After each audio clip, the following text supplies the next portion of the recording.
Bienvenue, Saturday evening in the French capital. The sun has been shining and we are very close to completing the roundup for the round of 16. You're watching live at Roland-Garros, your daily dose of what's been going on at Roland-Garros. And here for you is what we have for you on tonight's show.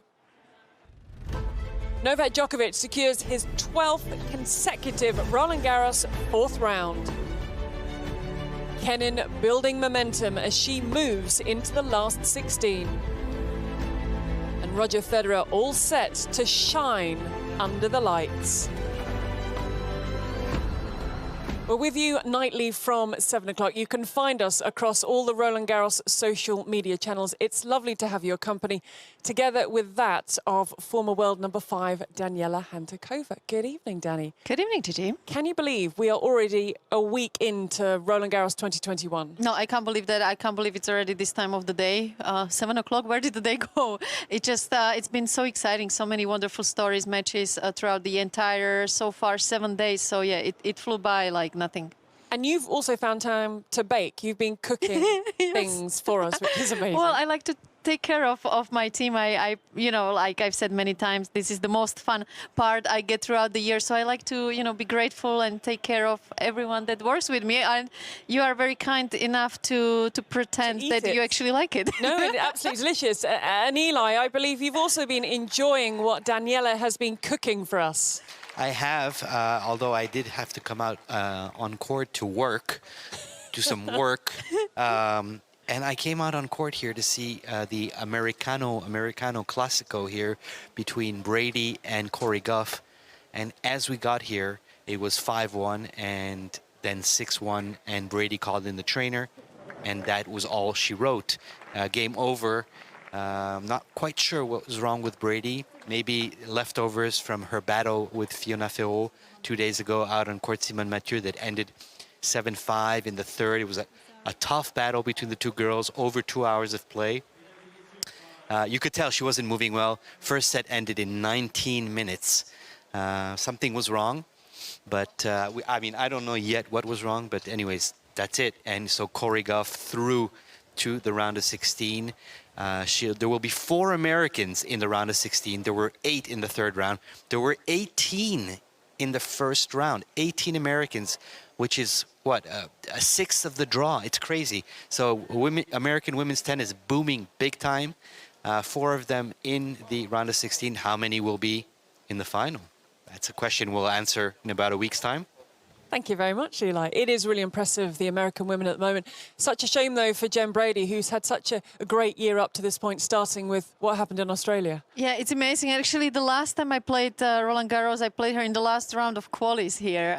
It just brought me back the memory line. But yes, for American tennis, unbelievable. The results the girls have been having on clay. I think, you know, it comes down to the work that USTA has done, bringing everyone together in Florida. So the girls do practice together quite a bit. And I think it changed a lot with Sofia Kenin winning that Australian Open. Suddenly, all the rest of them realized, well, hold on a second, I'm just putting the same hours in the gym, on the court. Why can't I do the same thing? So I think it's like we see with the Italian guys, you know, for Marco Cecchinato, first one in 2018 to really break through here by beating Novak. And then suddenly everyone else believes that they have just the same chance.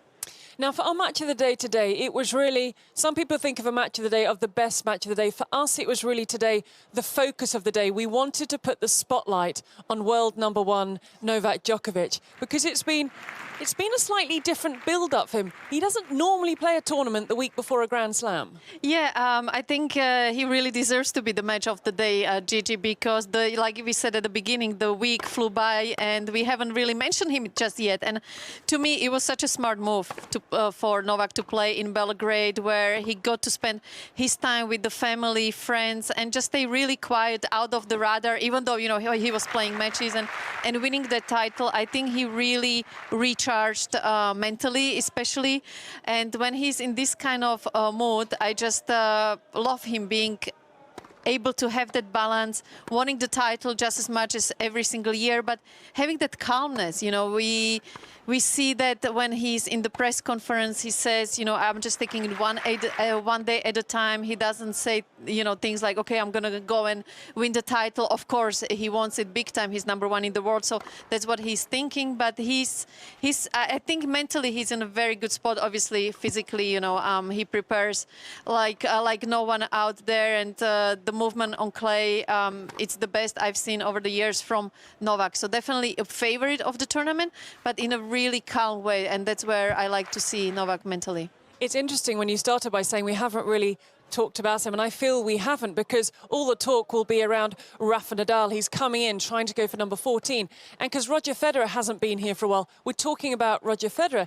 And I feel, and I agree with you, that we haven't spoken so much about Novak Djokovic, who has just very calmly been making his way through this draw. Yeah, exactly. And I think it's good for him. I don't know if we can really say to be off the radar. It's just, you know, he goes about his business. That's all he does. You know, he comes here, wins matches, goes back to the hotel. It's as simple as that. And when he's able to really just stay mentally focused on what matters, and that's the matches, I think that's when he has the best chance to win this tournament. How do you feel he is looking in the matches he's played so far? I mean, today was a great example that he wasn't really troubled at all, sailing through the week so far. And like I said, physically, he's on another level to all of his opponents. And this is where it's so huge that he's able to save so much physical and mental energy.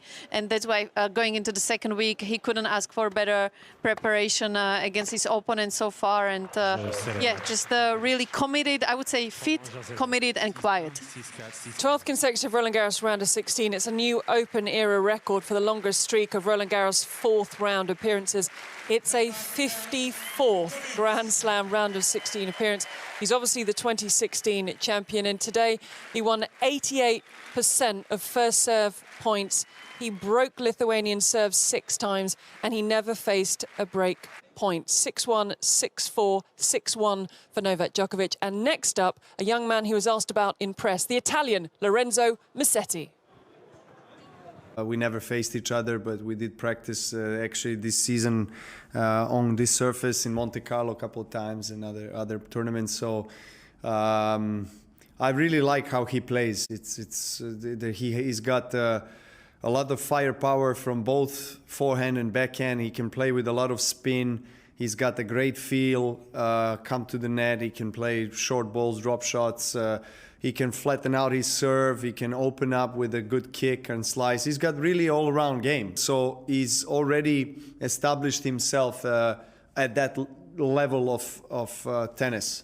And we're going to see how Lorenzo Musetti booked his place in the round of 16 a little bit later, but we are going to start with Rafa Nadal. Now, Nadal didn't actually finish that long ago.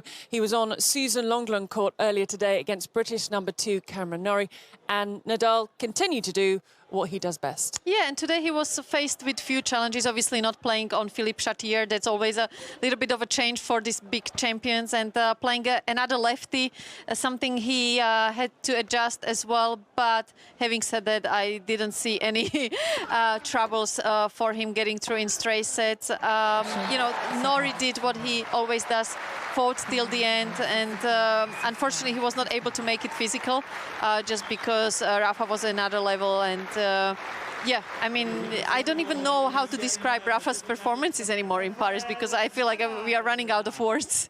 Well, it's a 33rd straight victory here for Rafa Nadal. It's the 3rd time he's met Cameron Norrie this year, and it's a 50th Grand Slam 4th round. He's 103-2 with a win-loss record, and next up he will face Jannik Sinner in the round of 16.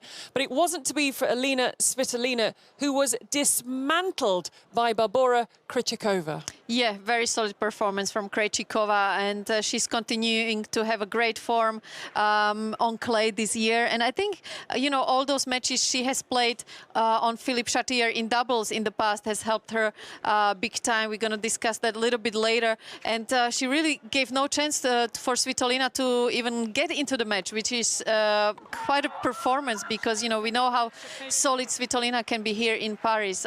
So definitely a huge day for Krejcikova.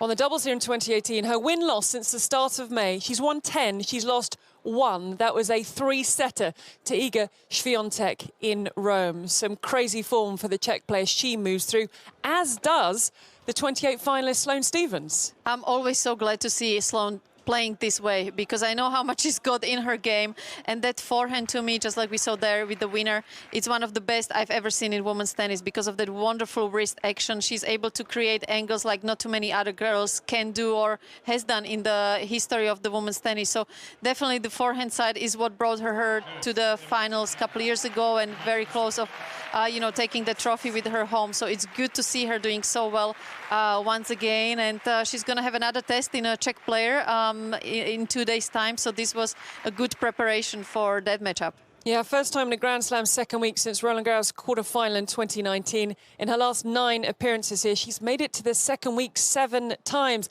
Back into the second week is 2020 semi-finalist Diego Schwartzman, and he has done it without dropping a set. He's done it without dropping a set, and also without us talking too much about Diego just yet. Yes, last year with the Rome win against Nadal, suddenly he was one of the favorites going into this tournament. This time around, not so much, so it's good for him to start to pick up the form that he's shown us here just a couple of months ago. Yeah, and it's good to see because he hasn't had any form on clay coming into this, and slightly worried about him. But look at the delight on his face. He defeated Philip Kohlschreiber, a very tricky customer. And next up, he's going to have Jan-Lennard Struff. So a very happy Diego Schwartzman, a semi-finalist at the back end of last year. Remember, he got that win over Dominic Thiem. Look how much this win means to him. So we will be seeing Diego Schwartzman in week 2.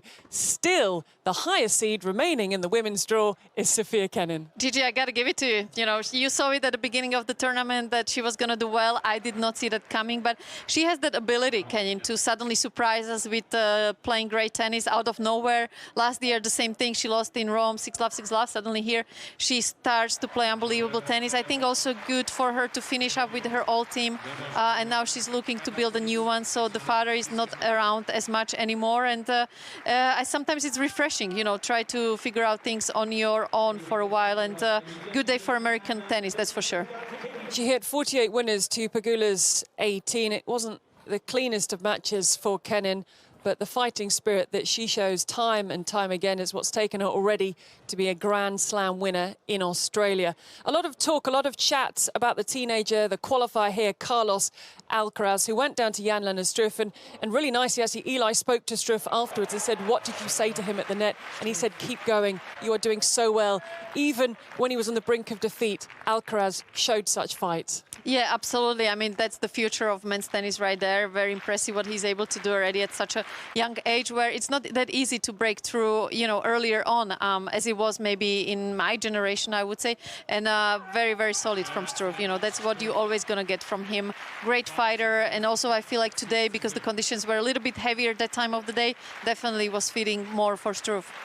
Yeah, very happy Jan-Lennard Struff. Had to save a set point in the second set. And for Alcaraz, I'm hearing he's just missed the Wimbledon cutoff, so he'll be back into qualifying for Wimbledon onto the grass. But Struff into his second Roland-Garros round of 16, firing on all cylinders today. And while there was a little bit of a wobble in terms of that's the closest set that Iga Swiatek's played in a while here at Roland-Garros, the defending champion was able to come through in straight sets once again. Yeah, I think this was the first really big test for Swiatek, and she managed so well to get through it, especially that backhand side we just see here was working big time, and she was much more aggressive than what I would have expected her to do. So I think, Gigi, we're going to have a little bit of a competition here, you for Kenin, me for Swiatek, so let's see who can be more successful here, but I've been feeling really good about Iga's form, not only tennis-wise, but mentally, how she's going about the business of defending the title, even though when I spoke to her psychologist, they don't want to call it that way. There is no defending the title, it's building up a new tournament momentum. He's won 20 straight sets here, and this match, what a cracker this was. Lorenzo Musetti, Grand Slam debut, wins the first 5-set match he has ever played. And look at the skill, the touch, the style, the showmanship of this young man. I mean, it's just crazy to think this is literally his first Roland-Garros and first Grand Slam. This is how fast he has improved over the last 12 months. And it's just so cool to see this story and how much it means to him. And yeah, that matchup against Novak Djokovic in the next round, I can't wait to see that. But what a fight from actually both Italian players. Probably one of the most fun matches we have had so far in the tournament. He beat Goffin, Nishioka, and now Cecchinato to set up that meeting, as we've talked about, with Novak Djokovic in the round of 16 into the second week. There is so much to be excited about when it comes to Italian tennis. They got 10 men within the top 100. Now, a short while ago, because the matches continue as they normally do when we're on air in the evening with Live at Roland-Garros, Maria Sakkari booked her place in the round of 16. It was a tight tussle against a proven clay court player in Elise Mertens, and that is a really good win for the Greek player. Yeah, Gigi, I'm always super happy when I see Sakkari doing well because of everything she does off the court, making the effort to be the best player and the best athlete. I have to say, fitness-wise, I don't know if you ever seen her workouts, but I mean, I love to go to the gym, as you know, but I would never want to be near Maria because it's just crazy. I do advise everyone to watch her Instagram accounts and her trainers as well, because the stuff they do for the explosivity. I heard that during the lockdown, she could have easily gone like for a 100 or 200 meter race. That's how fast she is. And that's why I'm super happy whenever she has great results, because she deserves it big time. And she looks super happy there with her head in her towel and that lovely smile on her face. The applause for Elise Mertens as she makes her way off. Now, earlier today, we had the wheelchair singles semi-finals taking place. Some high-quality action, none more so from the top seed, Shingo Kunieda. He has 50 career titles. He's such a showman of the sport. He won 7 Roland-Garroses leading up to 2018. He disappointed the home crowd, though, because he beat Stefan Houdet. Yeah, but talking about the crowds, how cool it is to see them as well, watching the wheelchair tennis. And I think also we have to give so much credit to the organizers that, given everything and all the restrictions that are still happening, that we do have a wheelchair tennis as well this year around. Alfie Hewitt was unseeded. He beat the second seed. Now, Alfie's won 2019, 2020. He came from 1-5 down in the third, and he was 3 match points down, triple match point down. That is why we are getting that reaction from the British player. In the women's singles semi-final, it was an all-Dutch affair, but it was Didi de Groot, who's going for 4 consecutive Roland-Garros titles, 18, 19, 20. Can she make it 21? Coming through very comfortable in the end against her countrywoman and her doubles partner, Aniek van Koot. Hence the wonderful embrace at the net between the two players. And she will face off tomorrow morning against Yui Kimiji, the second seed, who, again, very comfortable. Love and 4, Danny. She's got 4 Roland-Garros titles, and she's the defending champion. And you know what? I was just thinking, Gigi, we talk always about the conditions, whether they are heavy or the courts play fast. You know, but I think for these guys, it's even more important so, because, you know, looking at the forecast now, they're going to have beautiful sunny days, which I'm sure it's easier for them as well, you know, when the courts do play faster instead of, you know, being heavy and making it really physical matches out there. The women's singles wheelchair final is tomorrow morning, 11 o'clock local time. It's going to be on court 13, Didi de Groot against Yui Kimiji. We have got the top 2 seeds facing off against each other, with Kimiji the defending champion. Now, with tennis still taking place, we've seen the Sakkari match come to an end, but there is plenty still to come. So out and about for us, still working very hard, is Eli. Well, there are some nights when you're just off. The timing is just off. We made it to Suzanne Lenglen as Coco Gauff just won. We made it immediately, came to Simone Mathieu to see Berrettini, to catch the end of Sakkari. Sakkari had just finished. Berrettini not out on court yet. So we're standing in front of an empty court, which is pretty exciting, waiting for Matteo Berrettini to take on Son Woo Kwon, or maybe the opposite. The Korean is going to be challenging the Italian. Berrettini, number 9 in the world, and Kwon, number 91. Berrettini, his best result at Roland-Garros, well, he's equaled it. It was a 3rd round here last year. So looking to make it into the round of 16. This is his 4th Roland-Garros appearance. On the other hand, for Kwon, it would be a first time in the round of 16. This is his 2nd Roland-Garros main draw appearance. If he were to win, he would be the first Korean ever to make it to the round of 16, South Korean, to make it to the round of 16 of Roland-Garros. He beat Kevin Anderson in the first round, which was a big win for him in 4 sets, even though it wasn't the Kevin Anderson, the real Kevin Anderson, let's say. And then he beat Seppi in straight sets. And now he's looking to take on Berrettini. He may also benefited from the loss of Félix Auger-Aliassime in that first round to Seppi. So that's how draws sometimes open up and people can take advantage of it. I'm sure Daniela has stories like that when all of a sudden a seed player drops and the draw opens up. So anyways, we're waiting here to see. They're not on court yet. Sorry for the timing. We're continuing to work. I promise you, we're trying our best. Okay, like, better luck next time. I think you've got a guest to speak to later, so I'm just hoping they turn up. Now is that time of the show when Daniela has spotted something that she'd like to focus on in Eye of Daniela.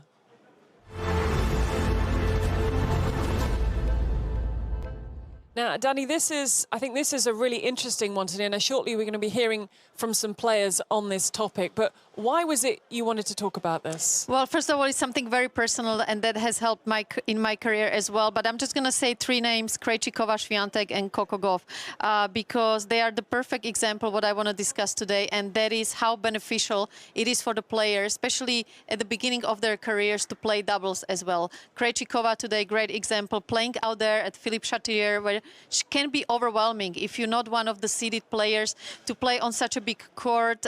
You know, it can take you a while to adjust to the conditions. We didn't see any of that because she has spent so many matches playing their doubles in the past. Me personally, all the big courts around the world, I've played most of them, especially in mixed doubles or doubles first, before I got to play my singles matches out there, which is then huge because you are not intimidated anymore. Second thing, playing doubles, it improves your game. You can work on things that you need to improve for your singles. Say, I was struggling with my kick serve, so my coach would tell me, well, in the doubles, make sure under pressure you practice that serve so that in singles, you know, you have that memory that you already done it in matches. Doesn't matter if it's singles or doubles. And then there is that big winning factor. You are on the court being successful, just like Krejcikova, just like Swiatek, just like Coco.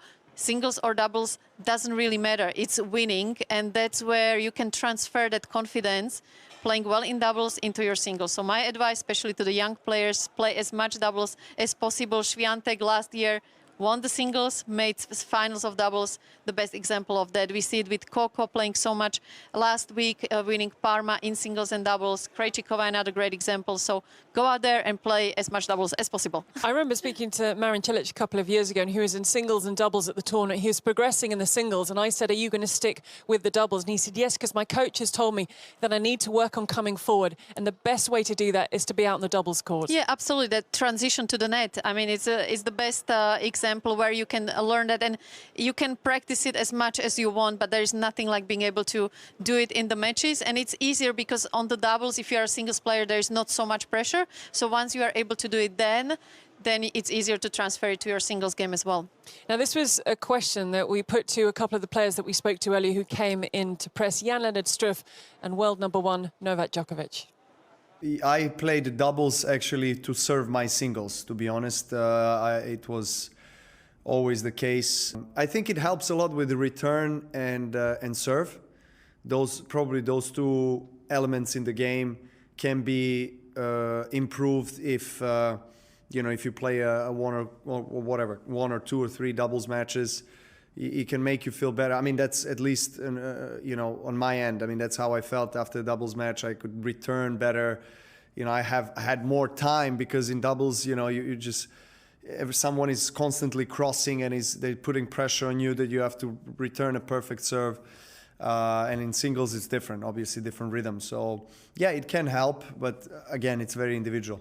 So I started playing doubles actually because I wanted to improve my singles game with the volleys and stuff, and it was very good practice for singles as well. But with the time, I always felt like I liked a lot to play doubles, and I started to become a bit successful in doubles. So I really enjoyed playing it, and I still enjoy it, but it helps me a lot for singles, definitely, yes. We will have another Eye of Daniela tomorrow night. But now it's the time of the show, and you have been voting in your thousands for today's question of the day.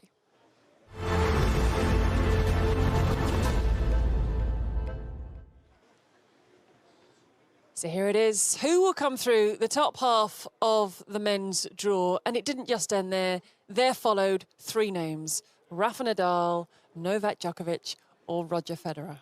Well, if I have to make an order, Rafa right behind that, Novak, and then a little bit bigger gap, and Roger. Just from what I saw today in Novak's game, I'm slowly but surely putting Novak and Rafa on the same scale, but obviously Rafa still being a slight favorite to me at the moment. Yeah, is it a tough one between those two? Yes, it is, and no, it isn't, because Rafa Nadal is such an overwhelming favourite. But just look at how Novak Djokovic, who's been playing, Federer, said, "Stop talking about me. I'm here to practice for Wimbledon. I've got no intention of winning this title." But I spoke to you about this, and you said, "Don't be silly. This guy's a winner. He's won 20 Grand Slam titles. He comes in to win."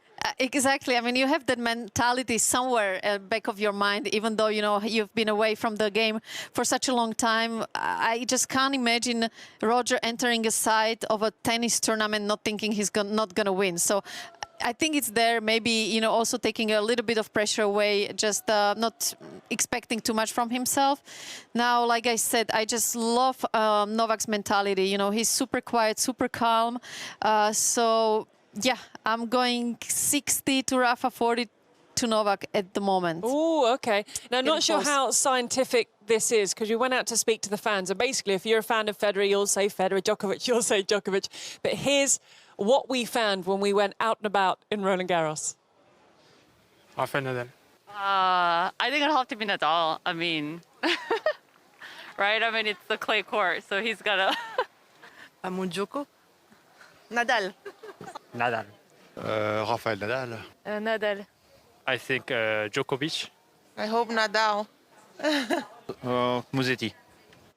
Oh, hello. Oh, hello. There's a new name. Are you forgetting There was something? a curveball thrown in the back. That came without warning. Wow, OK. Well, you never know. Well, let's see how people have voted. They didn't have the option of Musetti, I should exactly. say. It was between Nadal, it was between Federer and Djokovic. Your votes have been counted. They are in. And this is how things ended up when the poll was finished. And I can tell you, I think we're going to see, if not, I'm going to tell you anyway, because I can tell you that surprised at 2 and 3 there? Yeah, absolutely. I think this is more of an emotional factor. And like you said, you know, if you are a Roger fan, you're going to go for Roger. If you're a Novak fan, you're going to go for Novak. But purely from a tennis point of view, Novak's got to be in front of Roger. I mean, there is no question about it. I think even Roger would admit it himself. As he said, you know, don't expect him to win. So I would have thought that maybe Roger, I'm getting lost here with the three names, Novak and Rafa, would be a little bit closer than that. Right, it's time to find out if your questions were put to some of the players before the tournament began. Millie on my wrist, I bust it down. Got a check, need another now. I can never get enough.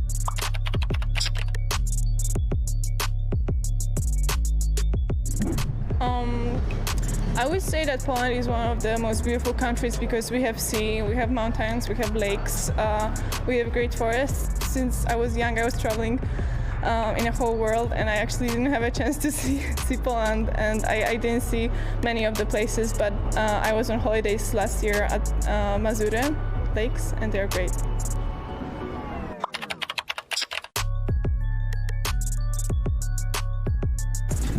Ooh. I would have to go with the cold of Iceland. It's good for the body, it's rejuvenating, and especially after being exposed to all the heat in all these warm places I get to play all year long. I think the cold can be good for my body, and I prefer that much more.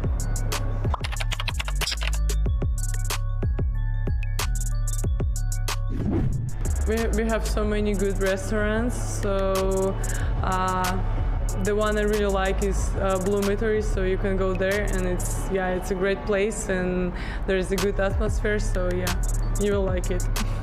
Should she come from you? Should she say that you sent her there? Yeah, sure. Yeah, you can tell them. They'll be happy.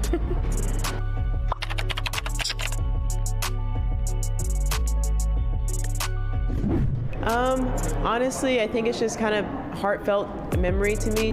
Paris was the first city that I went to outside of the United States. And I don't know, I just fell in love with it. I first came here when I was 10. It's just something about French people, French food, and the French culture that I love. And for me, the most special place is the Eiffel Tower. Every time I look at it, it makes me so happy.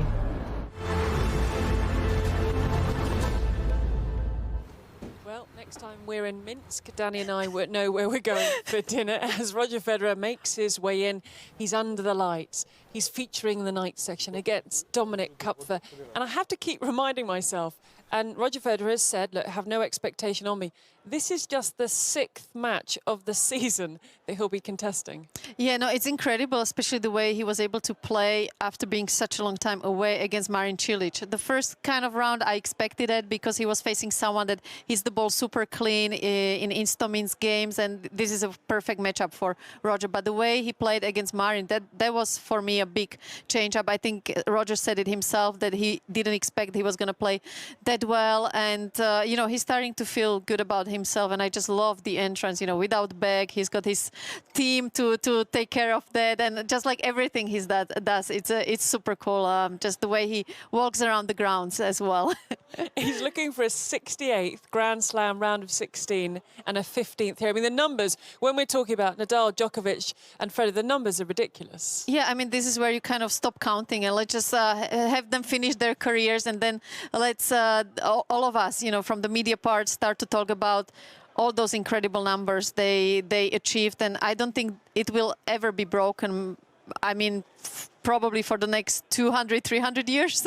I can't really see anyone else coming close to those numbers, what those three guys have done. And I believe it's because they keep motivating each other. You know, we talk about the Italian players. Why are they doing so well? Because they have won, and then suddenly everyone else believes they can do that as well. And I think this is where the three, they are kind of in their own bubble, and being able to just, you know, learn and improve their games based on the other two and how and which direction they are going. Now, Eli's been unlucky this evening. A player has retired on him, then a player didn't turn up. And now there's no one so in the crowd. I'm wondering, Eli, if you found someone to talk to about tonight's match. Can you believe it? I'm 0 for 3. I was supposed to meet Mark Woodforde, and he is nowhere to be seen. Just kidding. Look. Yeah, there you go. There's the reveal. I made it. Of course you made it. Thank you for being with us. Let's talk about tonight's match right here in a few hours, in a few minutes, actually. Yep. Roger Federer, Dominic Koepfer. First of all, tell me, what does Dominic Koepfer need to do in order to challenge God? Well, I think that's an easy one, given that he's left-handed. And I know he's German, but maybe come out wearing, you know, kind of Rafa's clothing and, you know, try to play very similar to Rafa. And I think that would improve his chances. But, you know, look, I really do believe Dominic Koepfer has got a great chance of winning tonight. Winning? Of winning, as long as he walks onto the court with that belief. He's actually very young in tennis years, 27 years of age, but he hasn't had that many experiences of playing on a court like this. This is only his second Roland-Garros. So that enthusiasm, you know, the exuberance, that's what he needs to bring onto the court. But I think he really needs to enter the stage not fazed by the glory of playing Roger Federer. Right. Believing in himself. Yeah, Now, what does Roger Federer need to do in order to make sure that he doesn't get too challenged? Well, the big question for Roger Federer that I think he has to answer and show all of us is how well can he recover from the 4-set match against Marin Cilic? I think the way his knee is, it's a challenge playing 4 sets. So only he will be able to respond and show us when he gets out there. I think this is certainly he starts the favourite. We may not have seen the very best of Dominic Koepfer. I think there's more to his journey that will come. But I think we may have seen the best of Roger Federer on the clay court. It's just how well he responds after playing that second round match. And it was a great match. And he played a great first round as well. But now it's the wear and tear and the build-up of how that knee responds. Okay, so what, 50-50? Well, look, he has a better chance than Gasquet against Rafa. Again, you know, the start is important. If he can show Roger, that he is a player that is just gradually building up. I love this guy's trajectory, and I love the fact that he's left-handed. Okay, well, it seems like the lefty could, again, do some damage to Roger Federer. Let's see. Wait and see. Thank you very much. Thanks, and enjoy your match. Well, I'm glad you found someone to talk to, Eli. It's a good way. So am I. It's a Trust nice me, so am I. positive to end on. And what a guy. What a guy. No, absolutely. And thank you for being on the show, Woody. Now, Danny, the thing that interests me when tennis resumed amid the pandemic was behind closed doors and how would players react. Because someone like Dominic Koepfer, he's not used to having thousands of fans cheering for the other man, as it would be the case when he takes on Roger Federer. So I've always wondered if that was some sort of a leveller. Yeah, definitely. That's going to be, I think, a huge advantage for the German, not having the crowd pretty much against him, I guess, when Roger steps on the Philippe Chatrier court. So it will be interesting, though, how Roger's going to deal with that, playing behind closed doors, and how he's going to be up to that. And like Mark said, the biggest question mark with Roger is how well he has recovered after that 4-set match against Marin, because, you know, when you are away for such a long time, every single match just hurts a little bit more. Having said that, Roger is not getting any younger, unfortunately. So it's the combination of those two factors that see where the recovery for Roger is tonight.